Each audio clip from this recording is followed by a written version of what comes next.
Electric dipole.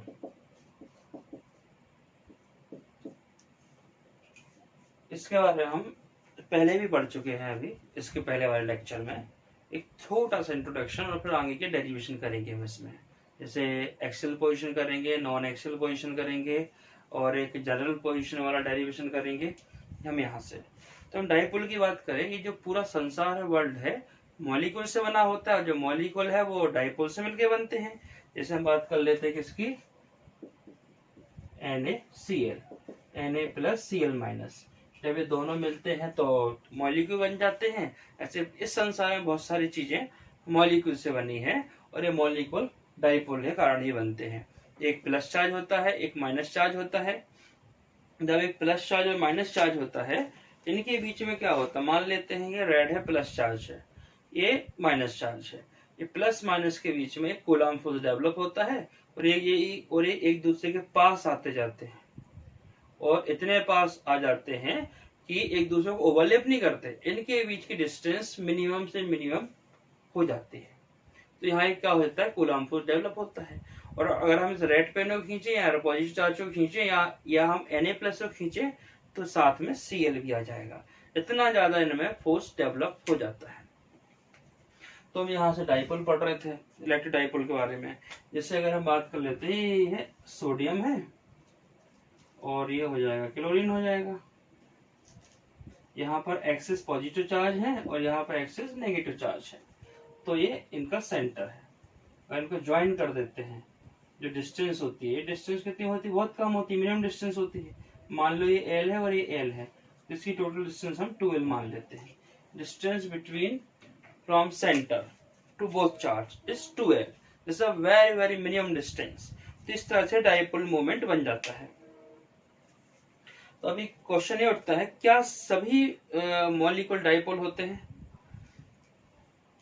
तो क्या सभी मॉलिक्यूल डाइपोल होते हैं? तो हमने देखा नहीं भैया, मॉलिक्यूल दो तरह के होते हैं, एक होता है पोलर, एक होता है नॉन पोलर।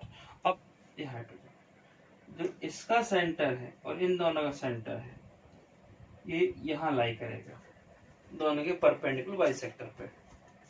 तो जो ये इसका सेंटर, इसका, अब ये क्या हो गया, इसको परमानेंट एक डिस्टेंस मिल गई, एक पर्टिकुलर शॉर्टर डिस्टेंस मिल गई। ये है हाइड्रोजन प्लस ऑक्सीजन माइनस। तो इन दोनों का जो डिस्टेंस निकलेगा, जो कॉमन डिस्टेंस निकलेगी या परपेंडिकुलर बाइसेक्टर निकलेगा, वो यहाँ आएगा। तो ये यहाँ से इन दोनों के बीच में एक डिस्टेंस डेवलप हो गई, तो ये एक डाइपोल बन गया। तो H2O एक डाइपोल की तरह बिहेव करने लगा।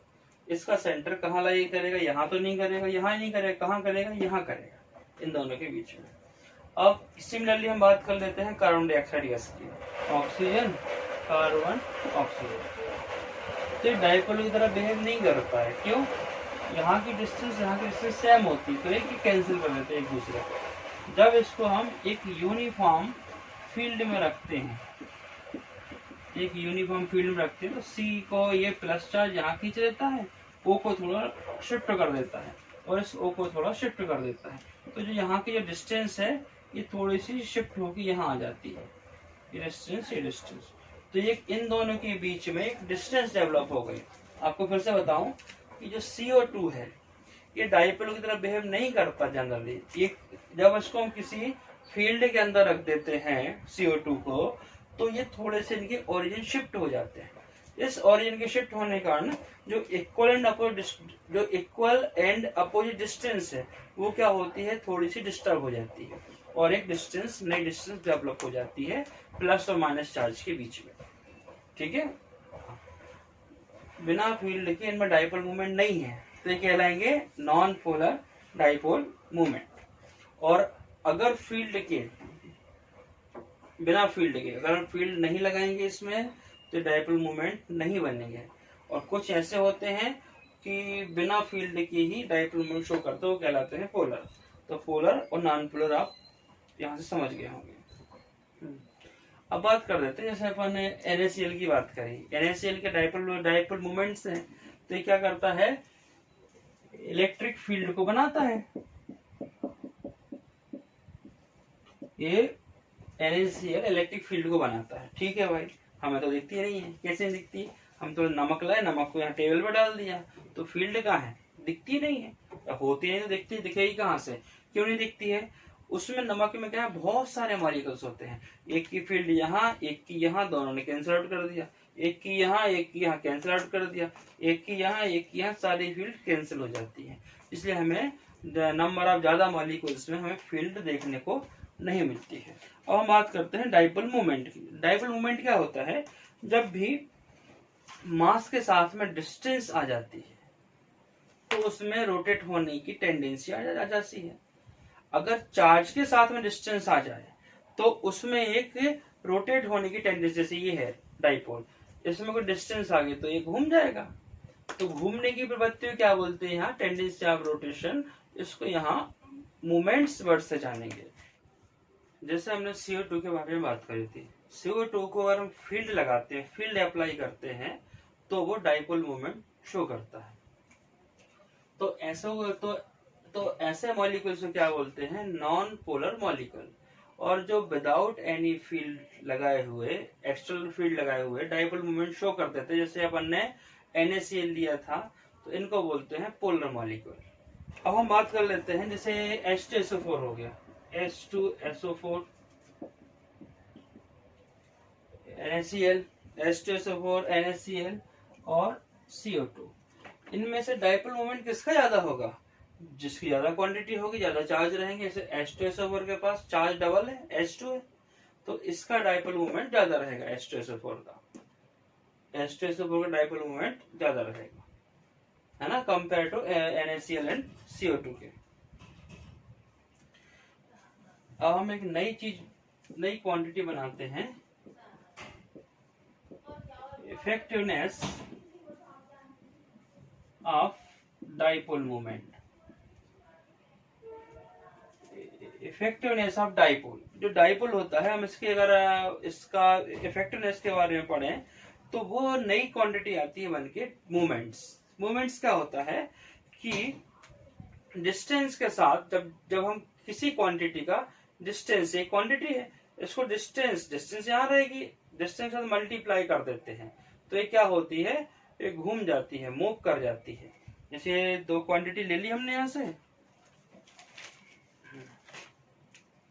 जैसे डिस्टेंस है, ये डाइपोल है, डिस्टेंस के साथ मल्टीप्लाई कर देंगे तो ये मूव करेगी, घूम जाएगी। तो जो डिस्टेंस के साथ मल्टीप्लाई करने में जो क्वांटिटी घूमती है, तो उसका नया नाम हो जाता है मोमेंट्स। तो यहाँ डाइपोल घूम रहा है तो उसका नाम हो जाएगा डाइपोल मोमेंट। ये क्या बताती है, रोटेशन की टेंडेंसी को यहाँ से शो करती है, डाइपोल मोमेंट। हम देख लेते हैं डाइपोल मोमेंट को कितना बोलते हैं, P = 2qL। जब ये रोटेट हो रही है तो एक फोर्स करेगी, क्रिएट करेगी, और जो टेंडेंसी ऑफ रोटेशन होता है उसको टॉर्क कहा जाता है। तो डाइपोल मोमेंट टॉर्क क्रिएट करेगा। कैसे, जैसे हमने इसको यूनिफॉर्म फील्ड में रखा, एक डाइपोल को, प्लस ले लिया, ये माइनस ले लिया। यहाँ जो फोर्स लग रहा है वो फील्ड के कारण ई है, क्योंकि ई क्या करता है, एक फोर्स क्रिएट करेगा, एफ क्रिएट करेगा, और ये फोर्स लेगा इधर नीचे। नेगेटिव चार्ज यहाँ फोर्स अप्लाई करेगा, पॉजिटिव चार्ज यहाँ अप्लाई करेगा। तो डायरेक्शन ऑफ फोर्स क्या रहेगी, इस टाइप से क्लॉकवाइज। इसकी डायरेक्शन भी इधर है और पॉजिटिव की भी यहाँ है। तो डिस्टेंस बिटवीन देम L और L कितनी हो जाएगी, 2L। दोनों के बीच की डिस्टेंस 2L है। तो जो यहाँ जो नई क्वांटिटी बनी, क्या बनी, QEL। यहाँ भी कौन सी बनी, डिस्टेंस L है, QEL। दोनों की डायरेक्शन सेम है, जो नई आएगी QEL, और यहाँ पर भी QEL। तो टोटल होगा कितना हो जाएगा, 2QEL। इसको हम लिखेंगे इस तरह से, क्योंकि ये क्या होगा, टाउ = 2Q, ऐसा लिख देते हैं, QE2L। टॉर्क के बारे में बात हो गई।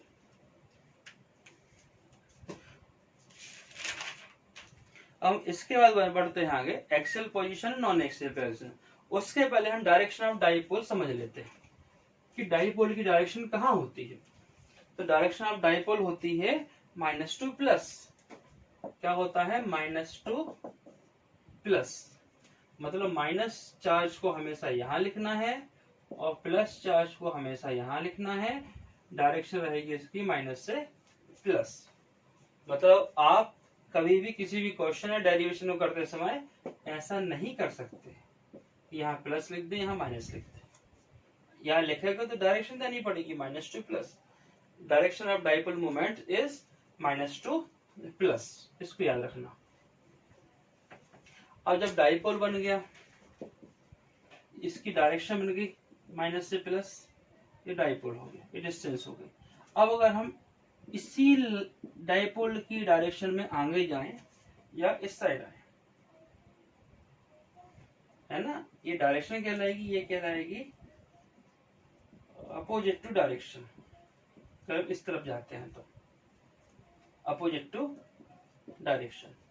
तो हम इसके किसी भी पॉइंट पे, चाहे यहाँ चाहे यहाँ चाहे यहाँ, कहीं पर भी हम डाइपोल की स्ट्रेंथ को, डाइपोल की फील्ड की स्ट्रेंथ को कैलकुलेट करना चाहेंगे कि भैया यहाँ कितनी स्ट्रेंथ, यहाँ कितनी, यहाँ कितनी, यहाँ कितनी, या यहाँ कितनी। ये लाइन के, ये कौन सी डाइपोल लाइन है, इसको क्या बोलते हैं, एक्सिस लाइन भी बोलेंगे, डाइपोल की एक्सिस लाइन।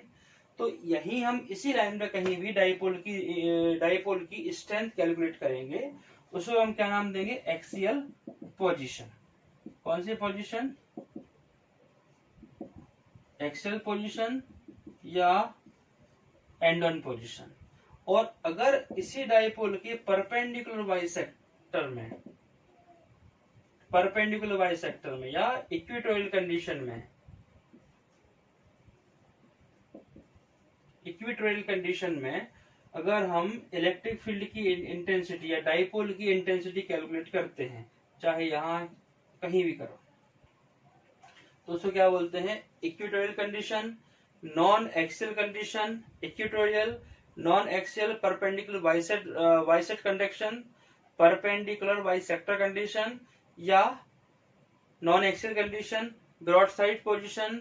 या अगर आपको एक्सियल, नॉन एक्सियल, अगर आपको एक्सियल और एंडन पोजीशन नहीं दिख रही है तो वो क्या होगी, इक्वेटोरियल कंडीशन के बारे में बात कर रहे हैं। आपको इतना याद रखना है, आपको फोकस कहाँ करना है, एक्सियल पोजीशन पे। अगर वो नहीं है तो किसकी बात कर रहे हैं, नॉन एक्सियल की। अब या एक्सियल पोजीशन, कौन सा, एंडन पोजीशन, एक्सियल पोजीशन। जैसे ये है, ये माइनस से प्लस है तो यहाँ एंड हो रहा है, तो उसी के आगे निकाल रहा है एंडन पोजीशन, इसी के आगे निकाल रहा है एंडन पोजीशन। या एक्सियल, एक्सियल लाइन के हम अलोंग ही बात कर रहे हैं, एक्सियल लाइन की तरफ ही बात कर रहे हैं, तो वो क्या कहलाएगा, एक्सियल पोजीशन। ठीक है, तो हम इसका डेरिवेशन करते हैं। डाइपोल डायरेक्शन क्या होती है, माइनस से प्लस। तो हमने बना लिया माइनस, यहां बना लिया भैया प्लस। डायरेक्शन क्या रहेगी, माइनस से प्लस। सेम क्वांटिटी का चार्ज रहेगा Q।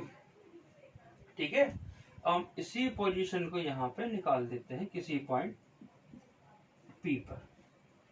ठीक है, अब इसका नाम लिख देते हैं अपन A B, सेंटर रहेगा इसका O, डिस्टेंस L और L। मतलब हमारे पास क्या है गिवन कि OB इक्वल टू L और OA, OB और OA L।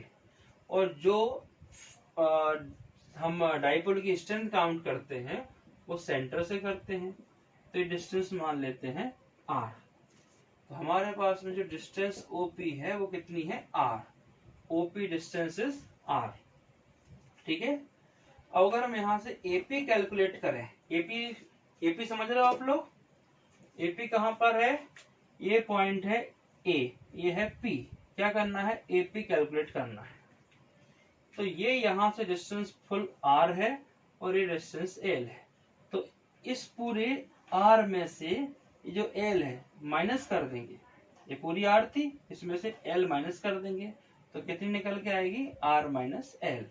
और एक चीज ये भी यहाँ से आप लोग समझ सकते हैं, इंटेंसिटी हमने जो पहले पढ़ी थी, E proportional to 1/r² for point charge, हमने उसके लिए कैलकुलेट की थी।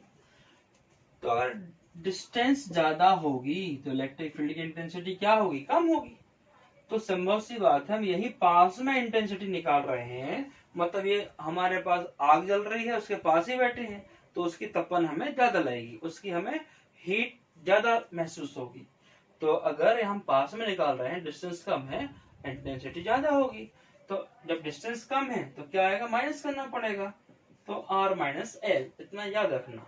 अगर हम पास में कैलकुलेट कर रहे हैं तो R माइनस एल, और अगर हम दूर कर रहे हैं कैलकुलेट तो R प्लस एल। अब हम यहाँ निकालेंगे बीपी, इतनी टोटल डिस्टेंस R है और ये कितनी है, L है, तो R प्लस एल, ये हो गई बीपी। तो ये बेसिक चीजें हो गई, हमने एपी निकाल दिया और बीपी निकाल दिया। अब ये आप नोट कर लीजिए। अब हम यहां से इलेक्ट्रिक फील्ड की इंटेंसिटी का फॉर्मूला लिखेंगे। चाहे आप लिख लो एपी, चाहे आप लिख लो यहाँ पे प्लस क्यू, जिसमें आप कंफर्टेबल हो। अगर आप एपी लिखते हो तो थोड़ी सी जगह बढ़ जाएगी, और प्लस चार्ज लिखते हो तो ये मालूम चल जाएगा। तो यहाँ लिखते हैं अपन, प्लस चार्ज लेके चलता हूँ। तो इलेक्ट्रिक फील्ड का फॉर्मूला होता है पॉइंट चार्ज के लिए 1/4πε0 के। अगर हम एयर में बात कर रहे हैं तो के की वैल्यू 1 है, और Q अपॉन डिस्टेंस कितनी है प्लस चार्ज के लिए, एपी स्क्वायर, मतलब R माइनस एल का होल स्क्वायर। एपी कितना है, R माइनस एल का होल स्क्वायर। डायरेक्शन क्या है इसकी, माइनस टू प्लस। फिर हम माइनस चार्ज की बात करते हैं, 1/4πε0 Q upon R plus L का होल स्क्वायर। अब दो बातें यहाँ देखनी है। जो इलेक्ट्रिक फील्ड की इंटेंसिटी है प्लस चार्ज के कारण P पे ज्यादा है, और माइनस चार्ज के कारण Q पे कम है, क्योंकि माइनस Q चार्ज दूर है P से। एक चीज। अब दूसरी चीज, हम टोटल इंटेंसिटी फाइंड करने वाले हैं इधर। तो इन दोनों की डायरेक्शन, अगर हम बात करें प्लस Q की डायरेक्शन यहाँ है और माइनस की डायरेक्शन यहाँ है। दोनों की डायरेक्शन क्या है, डिफरेंट डिफरेंट है, मतलब 180 के एंगल से है। तो हम इन दोनों को अगर हम ऐड करना चाहें, और दोनों का मैग्नीट्यूड सेम है, तो टोटल हम फाइंड करेंगे तो क्या करना पड़ेगा, इंटेंसिटी को ऐड करेंगे, पर डायरेक्शन डिफरेंट है इसकी, तो यहाँ आ जाएगा माइनस माइनस साइन। क्यों, दोनों की क्वांटिटी सेम है, मतलब तो सेम मतलब दोनों पे चार्ज सेम है, दोनों की इलेक्ट्रिक फील्ड की इंटेंसिटी डिफरेंट है। ये माइनस क्यों हुआ, एक्चुअली में प्लस किया है, पर वो अपने डायरेक्शन के कारण, वेक्टर के कारण वो माइनस हो गया है। तो यहाँ तक आपको आ गया समझ में, बस हमें क्या करना है, यहाँ वैल्यू पुट करना है और इसको सॉल्व करना है। तो हम इसे वैल्यू पुट करते हैं। अब हम इस क्वांटिटी को ढोएंगे नहीं अपने साथ साथ बार बार, इसको हम, इस पूरी क्वांटिटी क्यू सेम ही है, इसको हम एक कुछ नया कांस्टेंट बना लेते हैं। क्या बना लें इसको, नया कांस्टेंट। सॉल्व करने के लिए मान लेते हैं कि भाई let Q upon 4πε0 equal to A for axial position के लिए, और नॉन एक्सेल के लिए बी मान लेंगे, या दोनों में ए ही मान लेंगे, क्या फर्क पड़ता। तो ये बना लिया हमने इसको। तो यहाँ जो प्लस चार्ज के कारण इलेक्ट्रिक फील्ड की इंटेंसिटी आई, वो क्या आई, इतना तो पूरा हो गया ए अपॉन R माइनस एल का स्क्वायर, और जो माइनस के कारण आई वो भी ए अपॉन R प्लस एल का होल स्क्वायर। ये दो इंटेंसिटी आ गई। अब इसको हम कैलकुलेट करते हैं।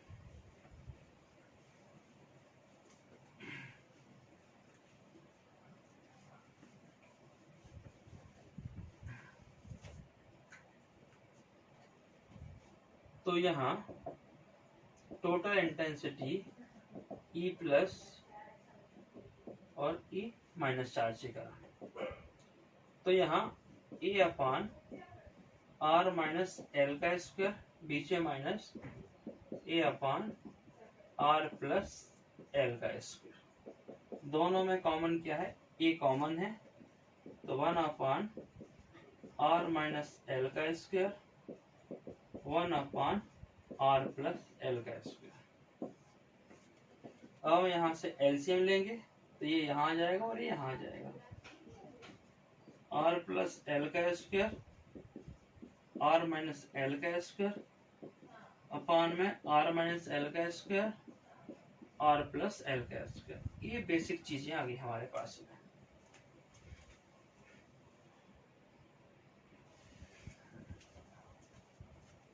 अब इसके बाद हम यहाँ पे लगा देते हैं फॉर्मूला। कौन सा फॉर्मूला पढ़ा था हमने, ए स्क्वायर माइनस बी स्क्वायर। तो एक बार हो जाएगा प्लस और एक बार हो जाएगा माइनस। तो हम यहाँ ए को किसको मान ले, ये जो आर प्लस एल है ना, इसको ए मान लेते हैं, आर माइनस एल को बी मान लेते हैं। मतलब कंसेप्ट आप याद रखो, एक बार करना है प्लस आर प्लस एल और आर माइनस एल, अगली बार करना है minus R plus L minus R minus L. तो जो प्लस था वो माइनस, जो माइनस था वो हो गया प्लस। तो यहाँ से एल से एल कैंसिल और यहाँ से आर कैंसिल। अभी हमेशा को याद रख लो पूरे साल भर के लिए कि टू आर, एक बार बचेगा टू आर, एक बार बचेगा टू एल। ऊपर क्या बचने वाला है, एक बार टू आर, एक बार टू एल। तो टू आर बच गया, एक बार बच गया टू एल। और ये फॉर्मूला यहाँ भी स्क्वायर यहाँ भी स्क्वायर, दोनों में स्क्वायर है, तो हम इसको एक साथ स्क्वायर लिखेंगे। अब क्यों बार बार लिख के अपना टाइम खराब करें। और आप इससे कन्फ्यूज, ये हमने एक साथ लिख दिया, इसको ये स्क्वायर लगा दिया। तो यहाँ पर भी एक फॉर्मूला बन गया, एक बार प्लस एक बार माइनस, एक बार जोड़ दो एक बार घटा दो और वर्ग हटा दो, स्क्वायर को यहाँ से हटा दो। तो हो गया R square minus L square का यहाँ पर square, R square minus L square क्या हो गया, यहाँ पर स्क्वायर हो गया। अब ये हमारे साथ में चल रहा था, ए की वैल्यू कितनी थी, क्या माना था हमने, ए को माना था Q upon 4 pi epsilon not, और ये हो गया 2l। 2l को लिख दे रहे हम आगे, क्यों, हमें क्योंकि रट गया है कि 2ql होता है p। और यहाँ बचा है 2r और यहाँ R square minus L square का स्क्वायर। अब 2ql तो p होता है, तो इसको लिख दिया हमने यहाँ से p dipole moment into 2r। यहाँ 4 पाई एप्सिलॉन नॉट चल रहा है, और अब जो R square minus L square है, जो आर स्क्वायर की वैल्यू, जो आर की वैल्यू होती है वो बहुत ज्यादा होती है कंपेयर टू एल। एल क्या होता है, सोडियम है और सोडियम क्लोरीन के बीच जो डिस्टेंस एकदम क्लोजनेस है दोनों की, बहुत कम होती है। मान लो ये वैल्यू, मान लेते हैं एल की वैल्यू 0.000000002 ना जाने कितने जीरो लिखे, 1 2 3 4 5 6 7 8 9 क्वांटिटी है। अगर हम इसको स्क्वायर कर दें तो ये और 9 बार चले जाएंगे पीछे, ठीक है, मतलब ये वैल्यू और कम हो जाएगी। तो जीरो के बिल्कुल नियर हो रही, तो हम इसको जीरो मान लेते हैं। तो आपको याद रखना है कि आर स्क्वायर बहुत ज्यादा है कंपेयर टू एल स्क्वायर के, तो हम एल स्क्वायर को लगभग जीरो मान लेते हैं। तो एल स्क्वायर हो गया यहाँ से जीरो, तो हमारा ये काम यहाँ से खत्म। तो क्या बचा, ये यहाँ से 2 लगा, कितना हो गया, अब R4 हो गया।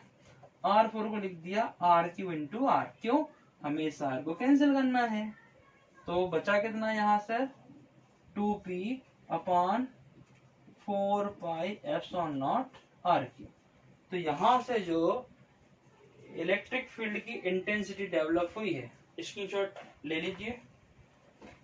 यहाँ से जो इलेक्ट्रिक फील्ड की इंटेंसिटी डेवलप हुई है वो क्या है, ये total E for axial position 1 upon 4 pi epsilon naught 2p upon r3। इसकी यूनिट क्या होती है, न्यूटन पर कूलम। डायमेंशन तो आपको मालूम ही है, फाइंड कर लेंगे, या पुराने लेक्चर देख लीजिए सब। तो ये एक्सेल पोजीशन यहाँ से कैलकुलेट हो गई। एक्सेल पोजीशन में कितना होता है, डबल। और जो एक्सेल पोजीशन की डायरेक्शन होती है, axial position along dipole movement, P में था डाइपोल मूवमेंट। डाइपोल मूवमेंट क्या था, माइनस से प्लस, तो डायरेक्शन क्या रहेगी, माइनस से प्लस की तरफ रहेगी इसकी। अब हम पढ़ते हैं नॉन एक्सेल का डेरिवेशन।